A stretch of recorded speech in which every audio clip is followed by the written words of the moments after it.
இருக்கும், அது பக்கத்தில் ஒரு சுனை இருக்கும். அந்த சுனையை தாண்டி போனீங்கன்னா வேங்கை மரம் இருக்கும். அந்த மரத்தினுடைய வலது பக்கமாக போனீங்கன்னா அந்த வழி சிறந்த வழி, அந்த வழியாக நீ போ அப்படின்னு அங்கே இருக்கிற மரத்தை முதல் கொண்டு சொல்கிறோம். எவ்வளோ நுட்பமாக சொல்கிறாங்க. ரெண்டு அம்மா முதல்ல சென்னைக்கு வந்தாங்க. சென்னைக்கு வந்தப்போ வழி நாம் போன வழியை மறந்துடக்கூடாதுன்னு சொந்தக்கார வீட்டுக்கு போனாங்க. இங்கே பாருமா மாடு கட்டிக்கிட்டு பாரு, ஞாபகம் வச்சுக்கோ அப்படின்னா. ரெண்டாவது ஒரு தள்ளு வண்டி இருக்குது, இது பாரு தள்ளு வண்டி இருக்குது, இதையும் பார்த்துக்கோ அப்படின்னு வழிக்கு குறிப்பிடலான்னு நினச்சிக்கினே போனாங்க. வரும்போது பார்த்தா அந்த வழியில் மாடு இல்லை, வண்டி இல்லை. தள்ளு வண்டிக்காரன் வியாபாரத்துக்கு எடுத்துக்கிட்டா மாட்டுக்காரமாக மாட்டை ஓடிட்டு போயிட்டாங்க. இப்போ ஐயோ இது நம்ம வந்த வழி இல்லை பொழுது, மாட்டையும் காணோம் வண்டியும் காணோம். எவ்வளோ அறியாமையில் இருந்திருக்காங்க பாருங்க. அதுக்கு சொல்ல வரேன்.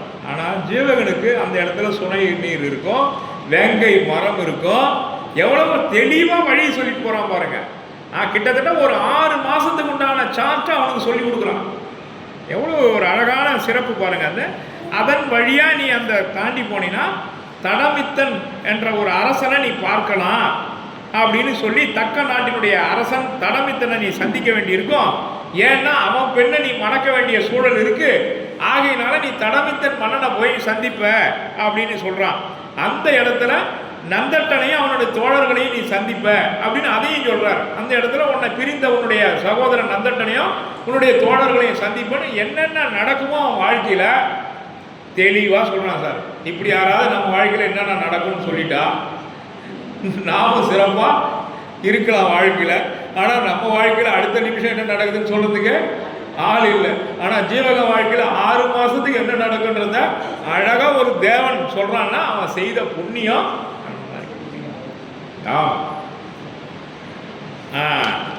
சுதஞ்சனன் உரைத்த மந்திரங்கள் அடுத்ததால ரொம்ப முக்கியமானது. அப்போ இவனுக்கு மந்திரம் ஜீவகன் சொன்னா, இப்ப ஜீவகனுக்கு சுதஞ்சனன் சொல்றான் மந்திரம். எவ்வளவு புண்ணிய பலன் பாருங்க. நாயா இருக்கும்போது மந்திரம் சொன்னது ஜீவகன். இப்ப ஜீவகனுக்கு அதே சுதஞ்சன தேவன் மந்திரம் சொல்லி கொடுக்குறான். என்ன மந்திரம்? ரொம்ப சூழ்ச்சியான மந்திரங்கள்லாம் சொல்லி கொடுக்குறான். அதுல செல்கதி மந்திரம் செவியர் செப்பிய மல்லலம் குமாரனை வாழ்வின் நாட்டவே வல்லவன் மந்திரம் 3 கொள்கன சொல்லினன் அவற்றது தொழிலும் தோன்றவே. ஜீவகனை ஒரு இடத்துல பார்க்கறானா, இவன் தேவன் தான் வானத்தில் மறந்து போகும்பொழுது ஒரு மந்திரம் சொல்லிக்கினே போனதான் வானத்தில் தொடர்ந்து போகலாம். அந்த மந்திரத்தை மறந்துட்டா பொழுது அதனால இங்கே வந்துட்டா பொழுதுன்னு நினைக்கிறாங்க மக்கள். அப்போனா அவனுடைய அழகான தேஜஸ் வடிவம் எவ்வளோ அழகு பாருங்க. இதை யார் சொல்லி தேவர்கள் சொல்றாங்க. அந்த அளவுக்கு அவன் சிறப்பான ஒரு வடிவம் பெற்றான்.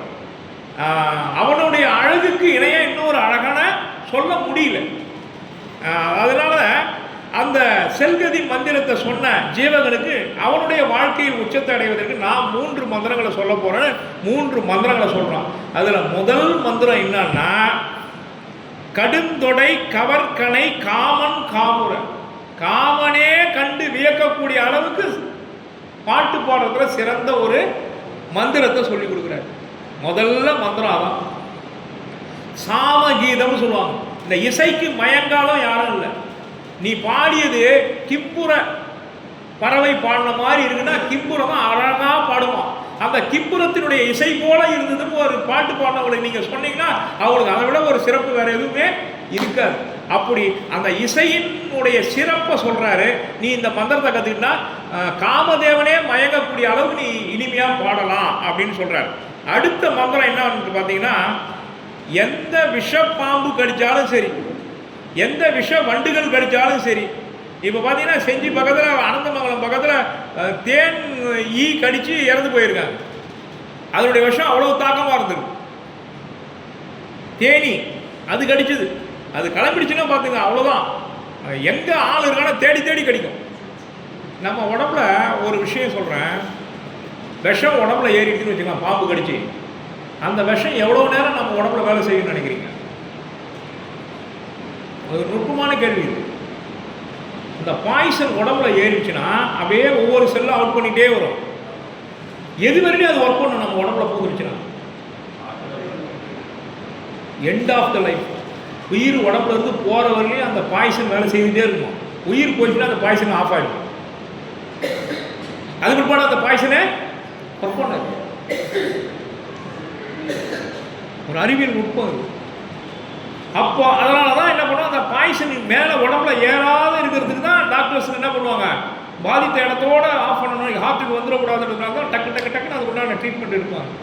ஆனால் அது கடிக்கிற விதத்தை தான் இந்த இடத்துல இந்த காப்பீட்டில் நீங்கள் பார்க்க போகிறீங்க. நான் சொல்கிறேன். 3வது மந்திரம் விரும்பிய உடல் எடுத்தல். எந்த வடிவம் வேணுமோ அந்த இடத்துக்கு போகலாம். கூடு விட்டு கூடு போயிற வித்து அந்த காலத்தில் படிச்சிருக்கீங்களா? அப்படி நீங்கள் எந்த வடிவம் எடுக்கிறீங்களோ அந்த வடிவத்துக்கு போகலாம். ஆக 3 மந்திரம் சொல்லி கொடுத்துருக்கான். ஒன்று அழகாக பாடுற இசை, 2வது எந்த பாம்பு எது கடித்தாலும் அந்த விஷத்தை போக்கக்கூடிய மருத்துவம் அந்த மந்திரம், 3வது எந்த வடிவம் எடுக்கிறியோ அந்த வடிவத்துக்கு போயிடலாம். இந்த 3 மந்திரம் பின்னாடி அவன் பயன்படுத்த போகிறான். எதையுமே வெற்றின தொடுத்தல் கிடையாது. இந்த காப்பீட்டில் எதையுமே சும்மா மேம்பாக்காக சொல்ல போகிறதே கிடையாது. எதை அழுத்தி சொல்கிறாரோ அது பின்னாடி பயன்பட போகுதுன்னு அர்த்தம். சினிமாவில் கூட நீங்கள் ஒரு டைரக்டர் ஒரு காட்சி வைக்கிறான்னா, ஒரு ஒரு ஆம்புலன்ஸை காமிக்கிறான்னா அந்த ஆம்புலன்ஸில் ஏதோ ஒன்று சொல்ல போகிறான்னு அர்த்தம். நீங்கள் வேணா காட்சிப்படுத்தும் போது பாருங்கள். இன்றைக்கு கேமராமேன் எதை கவர் பண்ணுறானோ அதில் ஒரு விஷயம் இருக்குதுன்னு அர்த்தம். அப்படி திருத்தக்க தேவர் இந்த 3 மந்திரங்கள் இங்கே சொல்கிறாருன்னா, இந்த 3 மந்திரங்கள் ஜீவகனுடைய வாழ்க்கைக்கு பயன்பட போகுது. ஜீவகனுடைய வாழ்க்கைக்கு பயன்படல, மற்ற உயிர்களுக்கு பயன்பட போகுது. எந்த மந்திரமே அவனுக்கு பயன்படுத்திக்கல சார், அதான் உண்மை. பிறருக்கு தான் பயன்படுத்தி இருக்கிறான். அதுதான் அந்த எதையும் இப்போ நாமலாம் நமக்கு எது கிடைச்சாலும் நமக்கு அது எப்படி பயன்படுத்திக்கலாம் தான் நாம் நினைப்போம். ஆனால் ஜீவகனை பொறுத்தவரை பிற உயிரினுடைய துன்பத்தை போக்குவதற்கு தான் கற்ற கலையை பயன்படுத்திய வல்லவன். இப்படி புரிஞ்சுங்க நீங்க. அவன் கற்ற கலை அவனுக்கு பயன்படுத்தல, பிறருக்கு தான் பயன்படுத்தி அவர்களை காப்பாற்றியிருக்கான். அவ்வளவு வல்லவன் ஜீவகன். ஆக 3 மந்திரங்களை சொன்னான். 3 மந்திரங்களை கேட்டுக்கொண்ட ஜீவகன் சுதந்திரமிருந்து விடை பெறுகிறான். விடை பெறும் பொழுது நான் இதை தான் உங்ககிட்ட கேட்டேன். சுதஞ்சன தேவனை ஜீவகன் வணங்குறான். ஏன்னா தனக்கு மந்திரம் கற்றுக் கொடுத்து ஆச்சாரியனாக அவனை நினைத்து இவன் வணங்குகிறான். அங்க ஏன் வணங்குறான்னா அவனுக்கு இவன் மந்திரம் சொல்லி கொடுத்ததுனால அங்க வணங்கணும். இங்க சுதஞ்சன தேவ மந்திரம் கற்றுக் கொடுக்குறான், அதனால அவனை ஆச்சாரியனா நினைச்சு தனக்கு ஆசிரியரா நினைச்சு வணங்குறான். ஆக கற்றுக் கொடுத்தவர் உயர நிற்கிறாரு, கற்றுக்கொள்வோர் கீழே நிற்கிறார். இங்க ஜீவகன் கீழே நிற்கிறான், சுதஞ்சன தேவன் மேலே நிற்கிறான். ஆகவே ஆசிரியரை வணங்குவதாக அவன் வணங்குகிறான். சீவகனை வாழ்த்தும் சுதஞ்சனன். 12 மாதம் கழிச்சு நீ என்ன பண்ணுவ, கட்டிங்காரனை வீழ்த்துவ.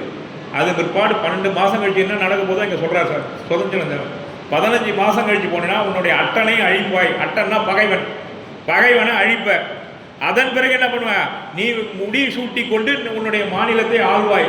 அதன் பிறகு என்ன பண்ணுவ, எல்லாத்தையும் தொடர்ந்து துறவு போய் மோட்சகதிக்கு போயிடுவான். எல்லாத்தையும் அவன் லைஃப்ல நடக்க போகிறது அத்தனையும் சொல்லிட்டார் சார்.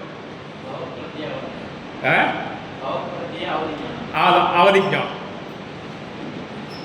இப்படி யாராவது நமக்கு, ஆனா உண்மை என்னன்னா அவதிஞானம் உடையவர்கள் முனிவர்கள், அவங்க சொல்லக்கூடாது. அதை முனிவர்கள் சொல்ல மாட்டாங்க யாருக்கும். என்ன இவருக்கு நடக்க, உனக்கு என்ன நடக்கும் போது அவங்க சொல்ல மாட்டாங்க. சாரண பரமேஸ்வரிகள் அந்த ஞானம் உண்டு. சிலப்பதிகாரத்தில் கவுந்தி அடிகளும் கோவலனும் கண்ணகியும் அவங்க பார்க்குறாங்க. கோவலன் மதுரைக்கு போன உடனே கொலையொல்லப்படுகிறான்றது அவதி ஞானத்தினால அந்த சாரண பரமேஸ்வரிக்கு உணர்ந்துட்டார். அவருக்கு தெரிஞ்சு போச்சு கிளீனா. ஆனால் சொல்லலையே. அந்த கவுந்தி அடிகளை கூப்பிட்டு என்ன சொன்னார்னா, நீ துறவுக்கு வந்துட்ட, துறவுக்கு வந்தவங்களுக்கு பாசமோ ஆசா பாசம் இருக்கக்கூடாது. ஆனால் கோவலன் கண்ணகி மேலே ஆசைப்பட்டு நீ மதுரைக்கு போகிறான்னு திரும்பி இவங்கள கூட வரைய உன்னுடைய பாசம் வளர்ந்துக்கிட்டே போகுது கவுந்தி, நீ கவனிச்சியான்னு கேட்குறார். அப்போ கவுந்தியை கூப்பிட்டு ஒரு வார்த்தை சொல்கிறார் அந்த சாரண பரமேஸ்வரி, பவம் தரு பாசம் கெடுக கவுந்தி. இளங்கோவடிகள் சொன்ன வார்த்தை. யாரை கூப்பிட்டு, கவுந்தி அடிகளை கூப்பிட்டு, ஆசை தரக்கூடிய வழியை விட்டுடு. பவம் தரு பாசம். பவம்னா என்ன, பிறவி. பிறவி தரது பாசம். அந்த பாசத்தை விட்டுடு அப்படின்னு என்ன அர்த்தம், கோவலன் இறந்து போட போறான், கண்ணகி தெய்வமாக போறா, இவங்க மேல பாசத்தை வளர்த்து உன்னுடைய பிறவியை வளர்த்துக்காத, உன்னுடைய பிறவியை வளர்த்துக்காத. அவங்க அழகா சொல்றாங்க. எவ்வளோ எவ்வளோ ஜென்டிலான வார்த்தை பாருங்க. அது கவுந்தி அடிகளே கூப்பிட்டு இவங்களை சொல்லி, ஏமா இவங்களை போய் சாதாரண மனிதர் இவங்களுக்காக நீ ஏமா துறவு வாழ்க்கை கொள்ள போற, இவங்களை குறைச்சின்னு சொல்லலை, கவுந்தி அடிகளை உயர்த்தின்னு சொல்லலை, கிளீனாக ஒரு வார்த்தை போடுறார், பவம் தரும் பாசம் கெடுக கவுந்தி அப்படின்னு சொல்லிட்டு அவங்க போயிட்டே இருக்காங்க.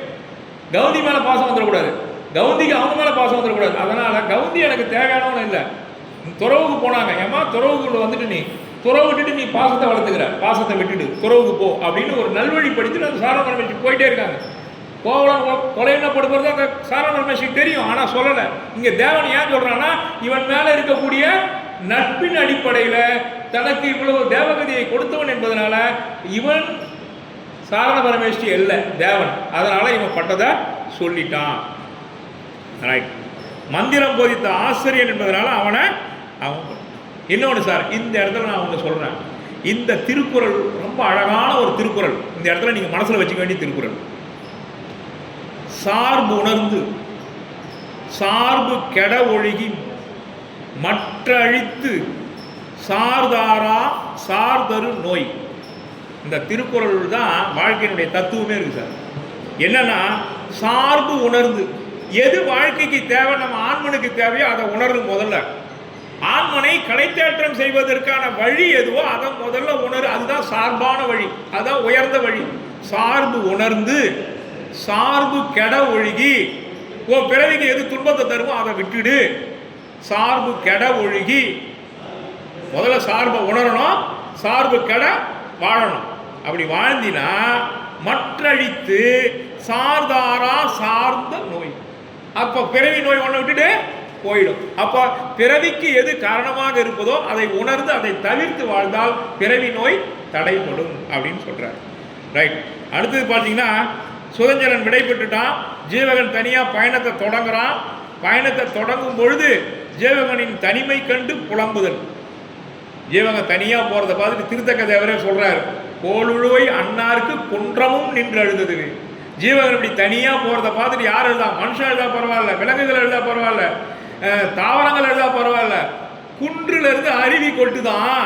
அது எப்படி இருக்குதான், ஜீவகன் தனியா போறத பார்த்துட்டு அந்த குன்றே அழுகுற மாதிரி இருக்கான். கோளுழுவை அன்னாருக்கு குன்றமும் நின்று அழுததுவே. எப்படி சொல்றாரு பாருங்க.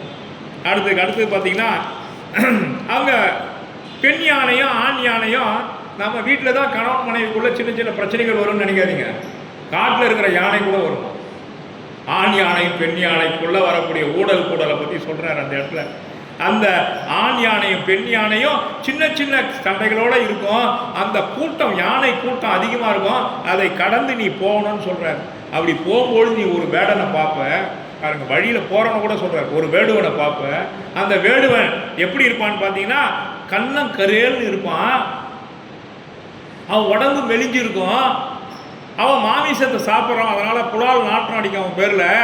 அவன் வீட்டில் என்னென்னலாம் இருக்கும், முத்து இருக்கும், பவளம் இருக்கும், மாமிசங்கள்லாம் இருக்கும். இப்படி எல்லா பொருளும் அவன் வீட்டில் இருக்கும். யானை தந்தங்கள்லாம் இருக்கும். அவன் எப்படிப்பட்டவன்னா, உடும்பு இருக்குதுல்ல, உடும்பு. ஒரு பழமொழி சொல்லுவாங்க பார்த்தீங்களா, உடும்பு புடி. என்னன்னு கேட்டீங்கன்னா, உடும்பு ஒன்றத்தை பிடிச்சிடுச்சுன்னா நீங்கள் அதை வாழை பிடிச்சி இழுத்தீங்கன்னா கூட, வாழை அறுத்தா கூட அது பிடிச்சத விடாது இல்லைங்களா. அப்போ உடும்பு பிடினும். உடும்பை பார்த்துருப்பீங்க, உடும்பு அப்படி தான் இருக்கும், சின்னதாக ஒரு மாதிரி இருக்கும், உடும்பு பிடினுவாங்க. அப்படி அந்த உடும்பை பிடிச்சு சாப்பிட்றவன் அவன், அந்த வேடுவன். அவன் தன்னுடைய கொள்கையிலிருந்து மாற மாட்டான் அப்படிலாம் சொல்கிறார். அப்புறம் அவன் மனைவியோடு வராங்க, வேடுவன் மனைவியோடு வரானா.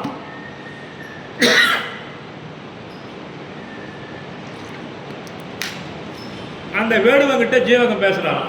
என்ன பேசுகிறாராம், இங்கே வாப்பா, நீ யாருன்னு கேட்குறாரு. நான் அந்த காட்டில் வாடுற வேடுவன். சரி, நீ என்னென்னலாம் சாப்பிடுவேன் எல்லாத்தையும் கேட்குறாரு. இதெல்லாம் பாவம் இல்லையா? ஏன் நீ இந்த வேடுவ பிறவிக்கு வந்துக்கிற தெரியுமா? ஏற்கனவே விலங்குகள்லாம் பச்சா பாவம் இல்லாமல் கொண்டு இருக்க. அந்த பாவ கர்மம் தான் நீ இந்த பிறவியில் வேடுவனாக பிறந்திருக்கிற. திருப்பியும் அதே வேலையை செஞ்சினா உன்னுடைய பிறவி இன்னும் எவ்வளோ கொடுமையாக போயிடும். அந்த வேடுவனுக்கு புத்திமதி சொல்கிறார்.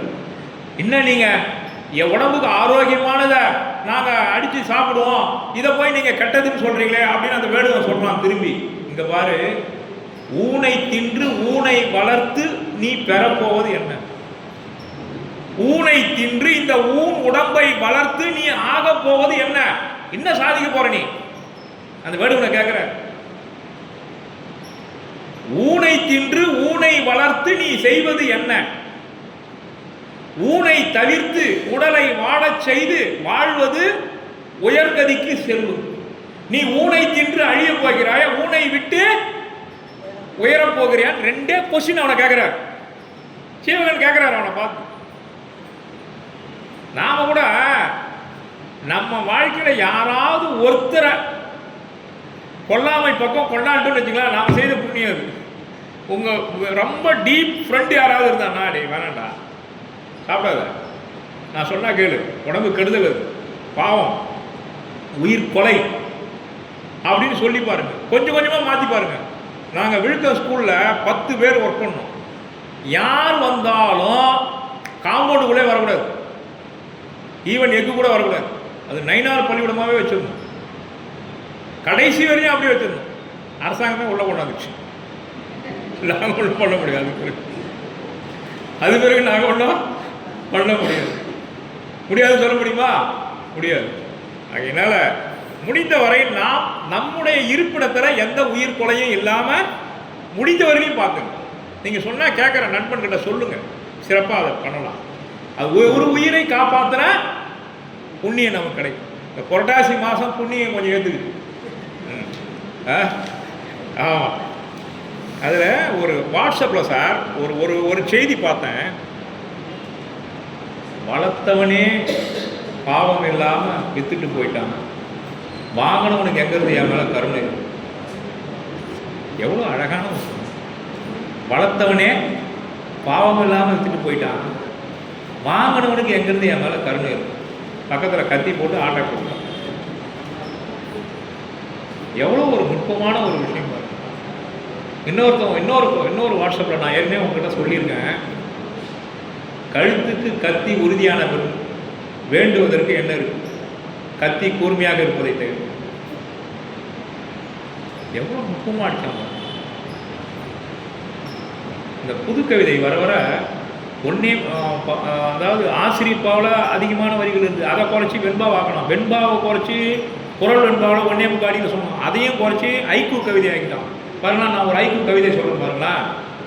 தலைவன் தலைவி, தலைவன் தலைவி, திருமணத்திற்காக தூது போனால் தோழி, தோழியே தலைவியானார்.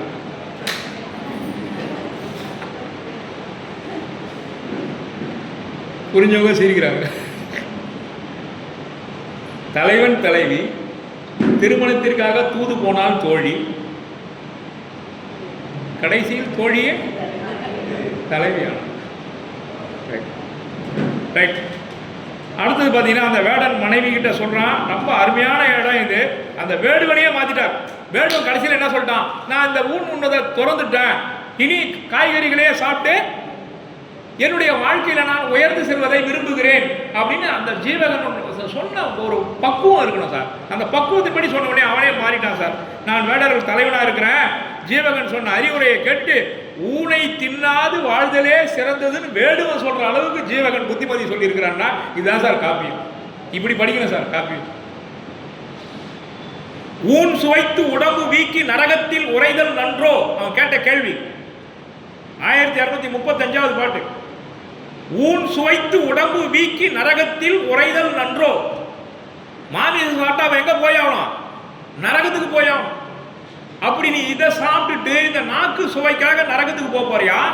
நாக்கு சுவையை துறந்து நீ நல்லுலகம் போக போறியா? அடுத்த கேள்வி கேட்கிறார். ஊன் தினாது உடம்பு வாட்டி தேவராய் உரைதல் நன்றோ. தேவ உலகத்துக்கு போக போறியா? நரக உலகத்துக்கு போக போறியா? Choice is yours. இல்லைங்களா? முடிவு உன் கையில் இருக்குப்பா, நீ எடுத்துக்க முடிவை. ஒரு ஆங்கில வெர்பு சொல்லுவாங்க, the ball is in your court. என்ன sir? the ball is in your court. அதை நீ அவுட்லையும் போடலாம், கோல்லையும் போடலாம். அப்படி 2 கேள்வி கேட்டு விட்டார். உடனே அவன் சிந்தனை பண்ணினான்ட்டான், நான் ஊனை துறந்து உயர்கதிக்கு வழி தேடுகிறேன்னு சொல்லிட்டான். எவ்வளோ அற்புதமாக சொல்ல. போகிற போக்கில் வேடனை சந்திக்க ஏன் திருத்ததேவர் விட்டார், ஏன் அந்த வேடுவனை சந்திக்கிற மாதிரி ஜீவனை விட்டாருன்னும் போது இப்போதான் நமக்கு அந்த நுட்பம் தெரியுது. அவன் மூலமா ஊன் அப்புறம் இந்த காப்பியத்தை படிச்சானா அடடா வேடுவனே மாறிட்டான், நாம மாறதுக்கு என்ன இருக்கலாம், ஒரு ஆளை மாத்தலாம்னு திருத்தக்கதை அவருக்கு பாடியிருக்காரு. அதான் சார் நோக்கம். அவருடைய நோக்கம் என்ன, கொல்லாமை, புலால் உண்ணாமை, உயிர் கருணை, அதை எப்படிலாம் வாய்ப்பு கிடைக்குதோ அங்கெல்லாம் சொல்லிட்டு போறாரு பாருங்க. இதுதான் வாழ்க்கையினுடைய தத்துவம். இதை தான் நான் எடுத்துக்கிட்டு வாழ்வியல் விழுமியங்கள்னு பிஹெச்டி பண்ணேன். இந்த இடத்துல கொல்லாமையை சொல்லியிருக்காரு. இப்படி வாழ்க்கைக்கு தேவையான விழுமியங்கள் இந்த காப்பியம் முழுமை எங்கெங்க இருக்கோ அதெல்லாம் எடுத்து தீசஸா பண்ணேன். அவ்வளோ அருமையான ஒரு தீசஸா வந்தது. அப்படி காப்பியத்தை நுணுகி படிக்கும்போது தான் ஏன் இந்த காப்பியத்தில் வேடுவனை சந்திக்க திருத்தக்கதேவர் பயன்படுத்தினார்னு போது தான் நமக்கு புரிய வருது. வேடன் உயர்நிலை அடையும் வழியினை கூறுதல். அந்த வேடன் என்ன சொல்றாரு, நீ காட்டில் இருந்தாலும் எந்த உயிரினங்களையும் தின்னாம கிழங்கு வகைகளையும் பழ வகைகளையும் சாப்பிடு அப்படின்னு சொல்லி அவனை தேத்துறார். அடுத்தது பார்த்தீங்கன்னா பஞ்ச பாண்டவர்கள் அரக்கு மாளிகையில் இருந்தாங்க. தெரியலீங்களா உங்களுக்கு அந்த கதை? பஞ்ச பாண்டவர்கள் அரக்கு மாளிகையில் இருந்தாங்க. துரியோதனன் என்ன பண்ணான், நுட்பமா கூட்டாந்து இந்த மாளிகையில தங்குடான்னு சொல்லிட்டு ராத்திரில தீ வச்சுட்டான். பஞ்சபாண்டவர்கள் வெளியே வர முடியல, அரக்கு மாளிகையில அந்த தீக்கு இடையில மாட்டிக்கிட்டாங்க. அப்படி ஜீவகன் போற வழியில ஒரு யானை கூட்டம் தீக்கு இடையில மாட்டிக்கிட்டு அந்த பஞ்சபாண்டவருடைய பரிவை தீர்த்தது போல அந்த யானை கூட்டத்தினுடைய பரிவை ஜீவகன் போக்கினான். இப்ப என்ன சொல்றார், இந்த இடத்துல என்ன சொல்றார், எந்த உயிர் துன்பப்பட்டாலும் தன் உயிரை உயிராக நினைக்காமல் அதனுடைய துன்பத்தை போக்குவதுதான் நமக்கு புண்ணியம் தரும். பிறருடைய துன்பத்தை தன் துன்பம் போல் பார்க்கக்கூடிய ஒரு அழகான விழுமியத்தை ஜீவகனுக்கு இந்த இடத்துல சொல்ற மாதிரி நமக்கு சொல்றார். ஆக நாம எந்த உயிர் துன்பப்பட்டாலும் அந்த துன்பத்திலிருந்து நாம் காப்பாற்ற துடிக்க வேண்டும். அடுத்து சொல்றார், மலைவளம் மிக்க அரணபாவம். அந்த அருவி ஓடி வருதுங்களா, அந்த அருவியில என்னென்ன வருங்களா, சந்தன கட்டை வருமா, மூங்கில் வருமா, மலையில் இருக்கக்கூடிய விலை மதிக்க முடியாத கற்கள் வருமா. அப்ப மலை செல்வங்களை பூமிக்கு கொண்டு வந்து சேர்க்கக்கூடிய தூதுவனாக அந்த ஆறு வருகிறது. நான் கூட இதை பார்த்தேன், இது உண்மையா இருக்குமான்னு நினைச்சேன். 1984 சரியான காற்று மழை, வெள்ளம் வருது. மிளகா டப்பா, மிளகாத்தூள் டப்பா, புளி டப்பா, கட்டிலு, பீரோ எல்லாம் மேந்துட்டு வருது. வைக்க போற அப்படியே மேந்துட்டு வருது. இந்த வைக்க போற போய் தான் தொண்டி ஆத்துல கண்ணை பூரா அடிச்சுட்டு நின்ன உடனே தான் ரோடு மேலே ஏறிடுச்சு வண்டி. அப்பதான் பஸ்ஸை பூரா இழுத்துட்டு சவுக்கு தப்புக்கு போயிடுச்சு. அப்போ ஆற்று வெள்ளம் எதையெல்லாம் கொண்டாடும், இது சாதாரண தரையில வந்த வெள்ளம், மலையிலிருந்து வரக்கூடிய அருவி, அங்க இருக்கக்கூடிய மலை பொருட்களை எல்லாம் கொண்டு வந்து இந்தா எடுத்துங்கன்னு பூமியில இருக்கக்கூடிய மக்களுக்கு வாரி வழங்கக்கூடிய வள்ளலா அந்த ஆற்று வெள்ளம் வருதா சார். திருத்தக்கதேவர் இப்படி பாடுறார், மலை வளத்தை கொண்டு வந்து சேர்க்கக்கூடிய வள்ளலாக அருவி வருகிறது அப்படின்னு சொல்றாரு. அப்ப அடுத்தது பார்த்தீங்கன்னா சைன முனிவருடைய பாதத்தை வணங்கணுமா சார். நம்ம முனிவர்களுடைய பாத கமலங்களை வணங்குறது எவ்வளவு புண்ணியம்னு அந்த இடத்துல சொல்றார். அந்த வழியா போனீங்கன்னா சமண முனிவர்கள் இருப்பாங்க. அவங்களுடைய நாம பேசணும் இல்லையா, சமண முனிவர்கள் பேசுறது சாதாரண பேச்சு இல்லையா, அவங்க பேச்சே மந்திரமா, அவங்க பேசுறதே மந்திரமா, பேச்சே மந்திரமா இருக்குமா சார். எவ்வளோ ஒரு புனிதமானவங்க பார்த்தீங்கன்னா, நீங்கள் என்ன சோப்பு போட்டு என்ன சென்ட்டு போட்டு குளித்தாலும் நம்ம உடம்புல வர வாசனை வேற, முனிவர்களுடைய உடம்புல எந்த விதமான, எப்படி சார் அது, அந்த உடம்பினுடைய தன்மையை கூட மாற்றுற அளவுக்கு அவங்க படிக்கிற மந்திரமும் செய்கிற தபமும் மாற்றுது சார். ஆனா அந்த மந்திரத்தினுடைய வலிமை நீங்க நினைக்கிறீங்க சாதாரணம் நினைக்கிறீங்க, நம்ம முனிவர்கள் செய்திருக்கக்கூடிய மந்திரங்கள் அவ்வளவு வைப்ரேஷன் சார். நீங்க ஜபம் பண்ணி பாருங்க, பஞ்ச நமஸ்கார மந்திரத்தை எடுத்து சொல்லி பாருங்க, வீடு முழுக்க ஒலிக்க விடுங்க, பக்தாமரத்தை படிங்க, அந்த எவ்வளவு பாசிட்டிவ் வைப்ரேஷன் நம்ம வீட்டில் கிடைக்குதுன்னு பாருங்க. நீங்க இந்த மந்திரங்கள் ஒலிக்கணும் சார், வீட்டில் மங்களகரமான இசை ஒலிக்கணும், நாதஸ்வரம் போட்டு விடுங்க. டீ வச்சுட்டு உள்ள 2 ஆழம் நம்ம வெளியே உட்காந்து அழுதோம்னா நம்ம வீட்டுக்கு தான் நல்லது இல்லை. மங்கள இசை மட்டும்தான், மங்கள வாசை மட்டும்தான் நம்ம வீட்டில் கேட்கணும். அமங்கலமான சொற்கள் நம்ம வாயில இருந்து கூட வரக்கூடாது. சாதாரணமாக அலை விடுறாங்கன்னு வச்சுக்கோங்க, அதுக்கு நம்ம ஜனங்க சாவ அடிக்கிறான்டா நம்மள அப்படின்னு அந்த வார்த்தை கூட வரக்கூடாது நம்ம வாயில. நல்ல சொற்களை பேசுவதற்கு தான் நமக்கு அழகான வாய் கொடுத்துருக்கான் கடவுள். அதனால நல்ல இனிய சொற்களை பேசுங்க அப்படின்னு சொல்றாரு. அப்படி பார்த்தீங்கன்னா பாருங்க, மந்திர வாய்மொழி மருவில் மாதவர் 1639 பாட்டு சார். மந்திர வாய்மொழி மறுவில் மாதவர். மந்திரங்களையே உதிக்கக்கூடிய அந்த மகான்களை நாம வணங்குவது எவ்வளவு பெரிய புண்ணியம் அப்படின்னு சொல்றாங்க. இந்திரர் தொழும், இந்திரர்களே தொழலாம். அந்த இந்திரர்கள் தொழக்கூடிய மாதவர்களுடைய பாத கமலங்களை வணங்கும் பொழுது நம்முடைய வினைகள் நம்மை விட்டு போகும் அப்படின்னு சொல்றார். அடுத்தது பார்த்தீங்கன்னா முனிவர்கள் வர்றது பார்த்தீங்கன்னா மேருமலையை வலம் வரும் இளைய சூரியன் போல ஜீவகன் இருக்கானா. சாரணரை வலம் வரானா, சாரணர் மேரு மலை போல இருக்காங்களாம். ஜீவகன் வலம் வர்றது இளைய சூரியன் வலம் வருவது போல இருக்கான். அங்க முனிவரையும் உயர்த்திட்டாரு, ஜீவகனையும் உயர்த்திட்டாரு. இப்படி சொல்லணும் சார் பாட்டுன்னா. அடுத்து சொல்றாரு, அந்தர அகடு தொட் அணவு நீள் புகழ் வெந்தரி பசும்பொனில் விளையும் வெள்ளொளி. காதி வினைகள் அகாதி வினைகள் மொத்தம் எத்தனைங்க?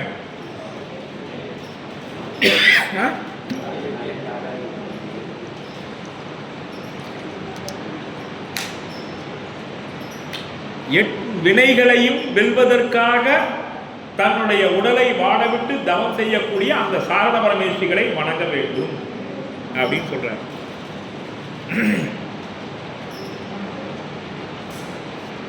இளமையிலேயே மூப்பு வந்துடும் நினைச்சுதான் அவங்க போயிட்டாங்க. நாம மூப்பு வந்தா நம்முடைய வாழ்க்கையை மாத்திக்கலாம், துறவு போலாம் நினைக்கிறோம். இளமையிலேயே மூப்பு வந்துடுமா? முதல்ல ரிட்டையர்மெண்ட் ஃபங்க்ஷனை அறிவிச்சவர் யார் தெரியுங்களா? முதல்ல ரிட்டையர்மெண்ட்னு ஒன்றை கண்டுபிடிச்ச ஆள் யார் தெரியுங்களா? தசரத மகாராஜா. எப்படி காதோரம் கண்ணாடி கிட்ட போய் நின்று இருக்காரு, காதோரம் வெளுத்த முடி வந்திருக்கு, இனி நம்ம அரசாட்சியே செய்யக்கூடாது, உடனே நம்முடைய பவரை யாருக்கிட்ட கொடுக்கணும்? பையன்கிட்ட கொடுக்கணும். அப்பதான் அவரை ரிட்டையர்மெண்ட்டுக்கு அறிவிச்சுட்டு தான் தன்னுடைய மகன் ராமனை கூப்பிட்டு பதவி ஏற்றுக்கன்னு சொல்லியிருக்காரு. ஆக காதோரம் அந்த நிறை முடியை பார்த்த பிறகுதான் அவன் நமக்கு வயதாகிவிட்டது என்று அயோத்திய அரசன் ரிட்டையர்மெண்ட் அறிவிச்சான். நம்ம அரசாங்கம் 58 60 ஆகி இன்னும் நம்மள பணியில வச்சுட்டு இருக்கு. ரைட். மேருமலையை வலம் வரும் இளைய சூரியன். இங்க தான் பாருங்க காதி கண், அந்த இடத்துல பாருங்க 1640வது பாட்டுல மேதக காதி அப்படின்னா காதி வினைகளை வென்றவன் அப்படின்னு அர்த்தம். அறிந்த காசில், காதி வினைகளை அறிந்த காசில் தனிமுது கடவுள் கோயில் தான்வளம் கொண்டு செல்ல குனிதிரை முளைத்த வெய்யோன் குன்று சூழ் அதனை ஒத்தான்.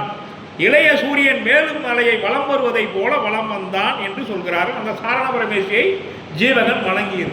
அதுல காதி வினைகளை வென்றெடுப்பதற்காக முயன்று கொண்டிருக்கக்கூடிய சாரண பரமேஸ்வரிகள்.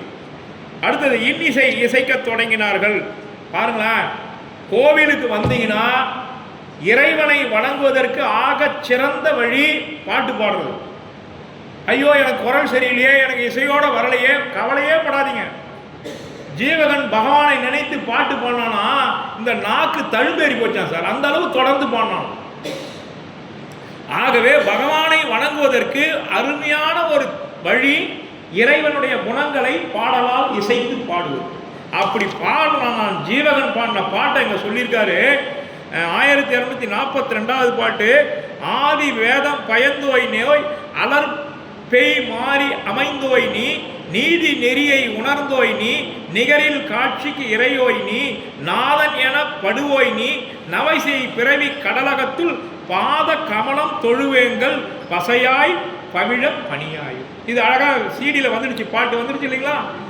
பாட்டிருக்கீங்களா? அந்த பாட்டு யார் பாடினது? யாரோ பாடினாங்கன்னு நினைக்காதீங்க, ஜீவகன் பாடியிருக்கான். அதை திருத்தகதவர் பதிவு பண்ணியிருக்காரு. ஆக அந்த பாட்டை கேட்கும் போது இனிமே உங்களுக்கு என்ன நினைவு வரணும்? சிந்தாமணியில் வரக்கூடிய ஜீவகன் அருகதேவனை வணங்கிய பாட்டு நினைவு வரணும். அடுத்தது பாருங்க, இன்னா பிறவி யுகந்தோய் நீ. இதுக்கெல்லாம் அர்த்தம் உங்களுக்கு தெரியும். ஆதி வேதம் பயந்தோய் நீ. நான் முதல்ல வேதம் ஒன்ன பகவான் தான் தன்னுடைய லிபியால திவ்யத்வனியா சொன்னவர். அவங்க ஆதி வேதத்தை பயந்தவன்னா சொன்னவன் நீ. பகவானே நீ தான் எங்களுக்கு தத்துவத்தை சொல்லி கொடுத்த. அலர்ப்பை மாறினா பூக்களால் பூமாறி பொழிந்தவன் நீ. அடுத்தது நீதி நெறியை உணர்ந்த. இந்த உலகத்துக்கு நீதின்னு ஒன்ன சொன்னவனே நீ தான் சாமி, வேற யாரும் அதுக்கு முன்னாடி நீதி சொல்லல. எப்படி வாழணுன்ற நீதி நெறியை நமக்கு உணர்த்தியவர் யாருங்க? ஆதி பகவன். ஆக நீதி நெறியை உணர்ந்தோய் நீ, நிகரில் காட்சிக்கு இறையோய் நீ. நிகரில் காட்சி, பகவானை பார்க்கறதுக்கு இணையான காட்சி இந்த உலகத்துல வேற எதுவுமே இல்லை சார், வேற எதுவும் இல்லை. நிகரில்லாத காட்சி எதிரான பகவான் காட்சி தான். நிகரில் காட்சி நிறையோய் நீ, நாதன் எனப்படுவோய் நீ. பகவானை காட்டிலும் ஒரு தலைவன் இந்த நாட்டில், இந்த உலகத்துல உலகத்திலும் இல்லை, 3 உலகத்திலும் இல்லை. நாதன் எனப்படுவோய் நீ. எவ்வளவு அழகா சொல்லி ஒரே பாட்டில் எப்படி பாடியிருக்காரு பாருங்க, பகவானை எப்படி தூச்சிருக்கான் பாருங்க ஜீவகன். நிகரில் காட்சிக்கு இறையோய் நீ, நாதன் எனப்படுவோய் நீ, நவை செய் பிறவி கடலகத்து. துன்பத்தை தரக்கூடிய இந்த பிறவி கடல்ல இருந்து விடுபடுறதுக்கு உன்னுடைய பாத கமலங்களை பற்றிக்கிட்டேன், எனக்கு விடுதலை தான். இதை திருக்குறள் எங்க வருது சொல்லுங்க பார்ப்போம். பற்றுக பற்றற்றான் பற்றினை அப்பற்றை பற்று விடற்கு. அப்ப பற்றி கொள்ள வேண்டும் யாருடைய பாதத்தை? நாதனுடைய பாதங்களை. அப்படி ஜீவகன் பற்றி கொண்டான். எதற்கு? பற்றை விடுவதற்கு. பற்றை விட வேண்டும் என்றால் பற்றி கொள்ளுங்கள் நாதனுடைய பாதங்களை. இன்னா பிறவி யுகந்தோய் நீ, இணையில் இன்பம் உடையோய் நீ, மன்னா உலகம் மறுத்தோய் நீ. மன்னா உலகம்னா இந்த உலகமே வேணான்னு, மன்னா உலகம் இந்த இன்ப உலகம், தேவ உலகத்தையே திறந்தவன். மன்னானா இன்பம் நிறைந்தது, எது? தேவலோகம், அதையே திறந்துட்டு வந்த ஆள் பாணி. மன்னா உலகம் மறுத்தோய் நீ, வரம்பில் காட்சிக்கு இறையோய் நீ. வரம்பில் காட்சினா அனந்த சதுஷ்டம். அனந்த சதுஷ்டம் என்னென்ன சார்?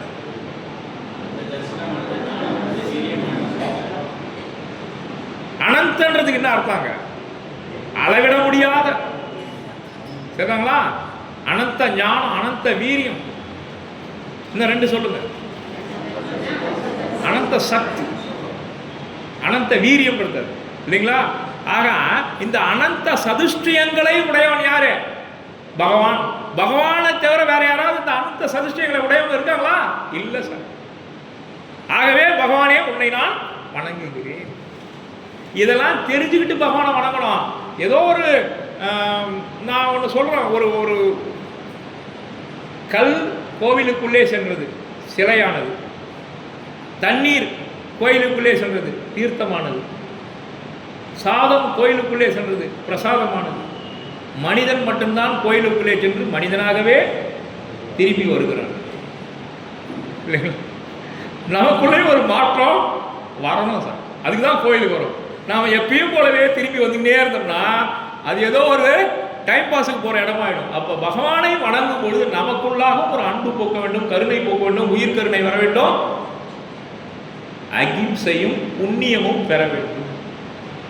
இல்லைங்களா? அப்போ நாம் போகிற மாதிரியே போயிட்டு வர ஒரு மாற்றம் நமக்குள்ளே இருக்கணும் அப்படின்னு சொல்கிறார். அடுத்தது பாருங்க, மன்னா உலகம் மறுத்தோய் நீ, வரம்பில் காட்சிக்கு இறையோய் நீ, பொன்னா அறிஞ்சி புகழ் வேந்தே பொறியில் வேட்கை கடல். இந்த 5 பொறிகளை நாம மாட்டிட்டு சிக்கிறோம். பகவான் 5 பொறிகளையும் கடந்து நிற்கிறார். ஒன்றா வினையில் உழல் வேங்கல் உயப்போம் வண்ணம் உரையோயும். இந்த சிக்கல் இருந்து நாங்கள் விடுபடுறதுக்கு எங்களுக்கு நல்ல வழி காட்டுக அப்படின்னு சொல்றார். அடுத்தது பாருங்க, முக்குடை. என்னென்ன சார்? 3 குடைகள் பெயர் சொல்லுங்க. தயவுசெய்து நான் உங்களை கேள்விக்காரன்னு நினைக்காதீங்க, உங்களுக்கு ஞாபகப்படுத்துறேன், வேற ஒன்றும். 3 குடைகளுடைய பெயர். முக்குடை நாயகன் சொல்றேன் இல்லைங்களா? அந்த 3 குடைகளுடைய பெயர் என்னென்ன? நித்திய வினோதம், சகல பாஷணம், சந்திராதித்யம், நித்திய வினோதம், சகல பாஷணம். சரிங்களா? இந்த 3 குடைகளை வேற மாதிரி சொல்லுவாங்க மற்ற இதுல. நாகலோகம், பூலோகம், சொர்க்கலோகம் அப்படின்னு 3 குடைகள் சொல்லுவாங்க. இந்த 3 உலகத்துக்கும் இணையானது எதுனா இந்த முக்குடை தான். இந்த 3 உலகம், 3 உலகத்திலும் பார்க்க முடியாத ஒண்ணு அதுதான். அடுத்தது பாருங்க, உலகம் 3ம் உடையோய் நீ, ஒன்பான் இஞ்சி இறையோய் நீ, திலகமாய திரைவோய் நீ, தேவர் ஏத்த படுவோய் நீ, அழகை இல்லா குணக்கடலே. அழகை இல்லா குணக்கடல், குணத்துக்கு கடல். நாம கிட்ட இருக்கிற நல்ல எண்ணத்தை நமக்கு சொந்தக்காரன் பாராட்டுவான், பகைவன் என்ன பண்ணுவான் அப்படின்னுவான். ஆனா பகவான் கிட்ட இருக்கிற குணத்தை எப்படி சொல்றாரு? கடல் போல இருக்கும், குணக்கடல் அப்படின்னு சொல்றாரு. யாரும் அரிய படையோதி கொலையிலாழி வலன் உயர்ந்த குளிர் முக்குடையோன் நீ. முத்துக்குடை, பொற்குடை, மணிக்குடைன்னு சொல்லுவாங்க. ஆனால் நமக்கு இவங்க சொன்ன மாதிரி 3 குடைகள் பெயர் தான் சொல்லணும். சந்திராதித்யம், நித்திய வினோதம், சகல பாஷம். அந்த 3 குடைகளை சொல்லணும். முத்துக்குடை, பொற்குடை, மணிக்குடை என்பது நம்ம ஆகமத்தில் அப்படி சொல்லலை, இதில் உரையில் எழுதியிருக்காங்க. ரைட். முக்தி நிலையை பெற்றவன், 3 மதில்களை வென்றவன். 3 மதில்களை எதை சொல்றாங்கன்னா காமம், வெகுளி, மயக்கம். இந்த 3ஐயும் கடந்தவன் இறைவன். நம்மகிட்ட இந்த 3 அப்படியே கொட்டி கிடக்குது. சின்ன விஷயத்தை கூட கோபப்படுறோம். கோபத்தை தவிர்த்தவர்கள் யாராவது இருக்கீங்களா இங்க? கோபமே எனக்கு வராதுன்னு சொல்றவங்க, இன்னும் கொஞ்ச நேரம் நீங்க முடிக்கலன்னா எங்களுக்கு எல்லாரும் கோபம் வரும் இல்லைங்களா? இன்னும் கொஞ்ச நேரம் நீங்க முடிக்கல, எங்க எல்லாருக்கும் கோபம் வந்துடும்.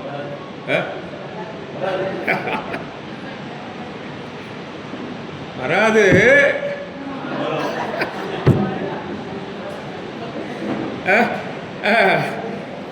இந்த காமம், வெகுளி, மயக்கம், இந்த 3த்தையுமே நம்ம விட்டுருந்தோம் சார். 3த்தையும் கடந்தவன் இறைவன். 3ஐயும் கடக்க கருதுபவர்கள் நாம், 3ஐயும் கடந்தவன் இறைவன். ஆகவேதான் கடிமதிலும் கட்டழித்த காவலன் நீ அப்படின்னு சொல்றாரு. கடிமதிலும் கட்டழித்த காவலன் நீ. முடியுலக மூர்த்தி உர நிமிர்ந்தோன் யாரோ. முடியுலக மூர்த்தினா முக்தி பதத்தை அடைந்தவன் யாரு? நீதான். ஆகவே பகவானே உன்னை நான் வணங்குகிறேன் அப்படின்னு சொல்றார். இதெல்லாம் இசையோட பாடம், இசையோட பாடம். அறிவுக்கு வரம்பாய் உள்ளவன். இந்த திருக்குறள்ல ஒரு இடத்துல கற்றதனாய பயனின் கொள், அடுத்த வரி சொல்லுங்க. வால் அறிவன் நற்றால் தொழார் எனி. அந்த வால் அறிவன் அதுக்கு என்ன சார் அர்த்தம்? கடையிலா ஞானம். எல்லாத்துக்கும் வரம்பு கட்டலாம், பகவானுடைய ஞானத்துக்கு வரம்பு கட்டவே முடியாது. அப்படி வரம்பிலா ஞானத்தை தான் தூய தமிழ்ல குந்தகுந்தாச்சாரியார் வால் அறிவன் அப்படின்னு சொல்லியிருக்கார். இங்க வால் என்பது வரம்பிட முடியாத, அளவிட முடியாத, நம்முடைய ஞானத்தால் உணர்ந்து கொள்ள முடியாத. பகவானுக்கு எவ்வளவு ஞானம் இருக்கு, நம்ம ஞானத்தால உணர முடியாதான். அது எப்படி சொல்றாரு பாருங்க. நம்ம ஞானத்தால அவரை அளவிட முடியாது. அப்ப அதனால என்ன பண்ணான்? வரம்பிலா ஞானம் பெற்றவர் அப்படின்னு. ஆக பகவான் எவ்வளவு சிறந்தவர்ன்றத ஜீவகன் இவ்வளவு அழகா பாடுறாரு. முரணவிய வென்றுலகம் மூன்றினையும் முன்றின் தரணி மேல் தத்தளித்த தத்துவன் தான் யாரோ.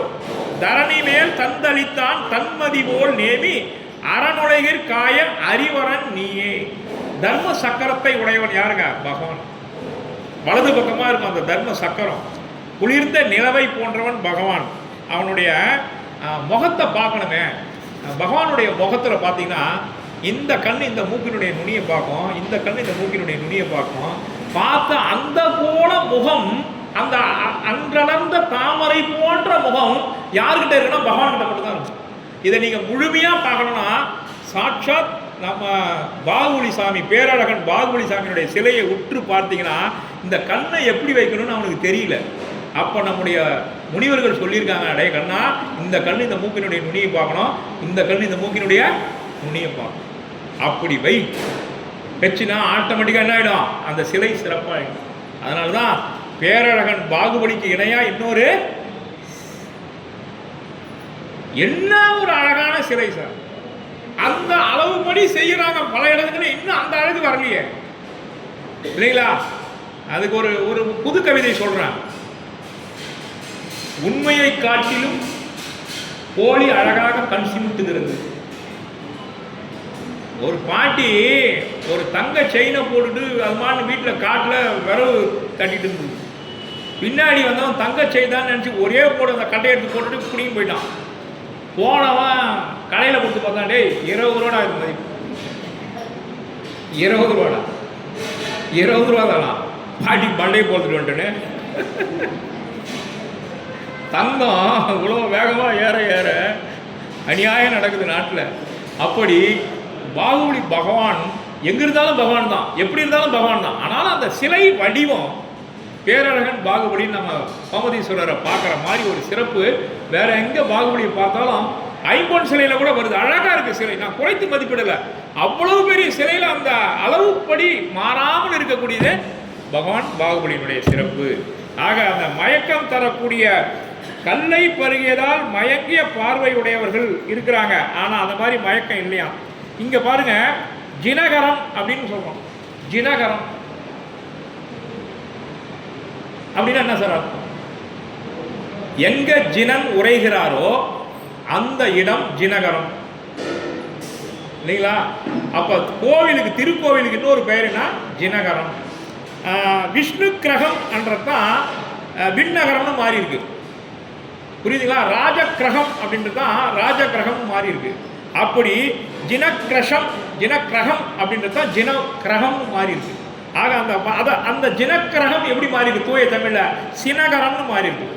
அது எத்தனாவது பாட்டுனா 1648வது பாட்டில் பாருங்க, ஜினகரம் அப்படின்னு இருக்கு. வடமொழி எழுத்து ஜீவகன் இருக்கு.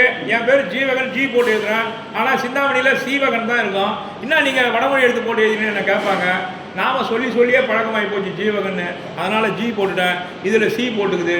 பத்திரிகையில் பேர் போடுறவங்க பூரா சீவகன் தான் போடுவாங்க. அதனால் அந்த ஜினகரம் என்றது வடமொழி எழுத்தை தமிழ்படுத்தும் போது சினகரம் என்று மாறி இருக்கு. ஆக பல்லவ நாட்டினுடைய நகரை ஜீவகன் அடைகிறான்.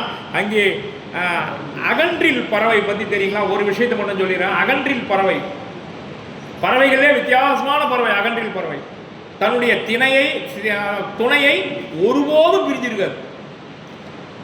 தன்னுடைய ஆண் அகன்றில் பறவை இருக்குன்னு வச்சுக்கலாம், பெண் அகன்றில் பறவை இறந்துடுச்சுன்னா இந்த ஆண் அகன்றில் பறவை வாழாது, உயிர் விட்டுடும், பிரிஞ்சே இருக்காது, எந்த நேரம் ஒன்றாவே இருக்கும். அந்த அகன்றில் பறவைக்கு இன்னொரு பேர் மகன்றில்னு சொல்லுவாங்க. அது நீரில் வாழக்கூடியது, நீரில் வாழக்கூடிய பறவை, ஒன்றை ஒன்று பிரியாதது. அன்னமும் அகன்றிலும் அணிந்து தாமரை பன்மலர் கிடங்கு சூழ் பசும்பொர் பாம்பு கன்னிமூ தெயில் கடால் எடுத்த காரிகை பெண்ணினம் திருந்தன பொழிந்து தோன்றுமே. அந்நகர், அந்த தக்க நாட்டினுடைய நகரம் பசும்பொன் மதில்களாலும் ஏனைய அழகுகளோடும் பெற்று எழிலுடன் விளங்குகிறது. அந்த தலைநகரினை ஜீவகன் சென்று சேர்கிறான். அவன் ஜீவகன் சென்று சேர்வது எப்படி இருக்கிறதாம்? திருமால் கம்பீரமாக நுழையக்கூடிய ஒரு காட்சி போல இருக்கிறதாம் அந்த நகருக்குள்ளே ஜீவகன் நுழைவது. அங்க ஒரு நிமித்தம் நடக்குது. அந்த நிமித்தம் என்னன்னா, இளம் சூரியனை காக்கா வளமா சுத்துதான். நீங்க நிமித்தத்தில் நம்பிக்கை இருக்கா உங்களுக்கு? போகிற வழியில் சகுனம் பார்க்கறது. அந்த காலத்தில் ஜீவக சிந்தாமணில் எங்கே எடுத்தாலும் சகுனம் இருக்குது. சகுனம் பார்க்கறதுனா போகிற காரியம் வெற்றி அடையிறதுக்கு உண்டான நிமித்தங்களை பார்க்குறோம். அப்படி ஜீவகன் அந்த நகருக்குள்ளே நுழையிறானா, நுழையும் பொழுது காக்கா என்ன பண்ணுதான்? சூரியனை வளமாக சுற்றுதான். அப்படின்னா என்ன அர்த்தமா? இந்த நகருக்கு ஒரு சிறப்பு நடைபெற போகிறது என்பதை அந்த நிமித்தம் சொல்வதாக சொல்கிறார். அங்கே நாடகம் நடந்து கொண்டிருக்கிறது. அந்த தடமித்த மன்னனுடைய மகன் அழகா ஒரு நாடகத்தை பார்த்துட்டு இருக்கிறான், அழகிய கூத்தை பார்த்துட்டு இருக்கிறான். அவன் தேவலோகத்து ரம்பை போன்ற ஒரு பெண் ஆடிட்டு இருக்காளாம். அந்த ஆட்டத்தை பார்த்துட்டு இருக்கிறவனுக்கு அந்த இடத்துக்கு ஜீவகம் வரான். ஜீவகனை பார்த்த உடனே அந்த ஆடல் அழகியா இருக்கக்கூடிய தேசிகா பாவைன்ற பெண்ணு அவ்வளவு அழகா இருக்கலாம். அத்தனை அழகு பொறிஞ்சவள் அரசனுடைய மகன் உட்கார்ந்து பார்த்துட்டு இருக்கிறான். அவனுக்காக இவன் ஆடிட்டு இருக்கிறான். அந்த இடத்துல ஜீவகன் வரானா. ஜீவகனை பார்த்த பிறகு அந்த பெண்ணினுடைய பார்வை அரசியலம் குமரனாகி அவன் மீது போகாம ஜீவகனையே பார்த்து நிற்கும். அப்போ என்ன சொல்றான்?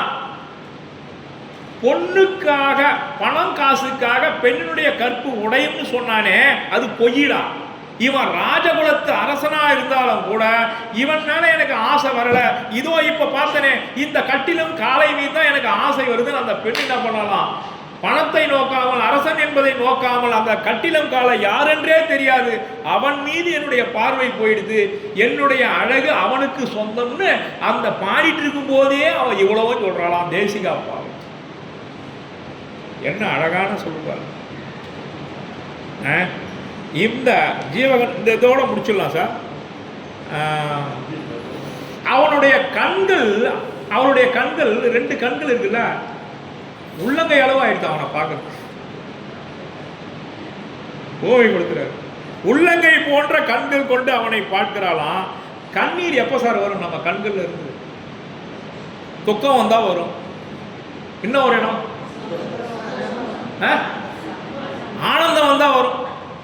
எதிர்பார்க்காம வீட்டுக்கார் ஒரு புடவை தான் வாங்கி தருவார், பார்த்தா 3 புடவை வாங்கிட்டாரு. ஆனந்த கண்கள் வரும் இல்ல, கண்ணீர் வரும் இல்லையா? இல்லைங்களா? இது வரலையா அந்த ஆனந்த கண்ணீர் வரல சார். ஒரு புடவைக்கே 9 முறை கேட்க வேண்டியதா இருக்கு. ஆனந்த கண்ணீர் ஒண்ணு, துன்பத்தில் வர கண்ணீர் ஒண்ணு. இன்னொரு இடத்துல ஒரு கண்ணீர் வருமா சார்? அந்த கண்ணீர் இங்க வந்துட்டு தான். என்னன்னா வியப்புனால கண்ணீர் வருதா சார்? இவ்வளவு அழகான ஒரு பேரழகன் இந்த பூமியில நான் இதுவரையிலும் பார்க்கலையேன்னு அவருடைய அழகை பார்த்து ஆச்சரியப்பட்டதனால அவருடைய கண்கள் தண்ணீர் வரும்.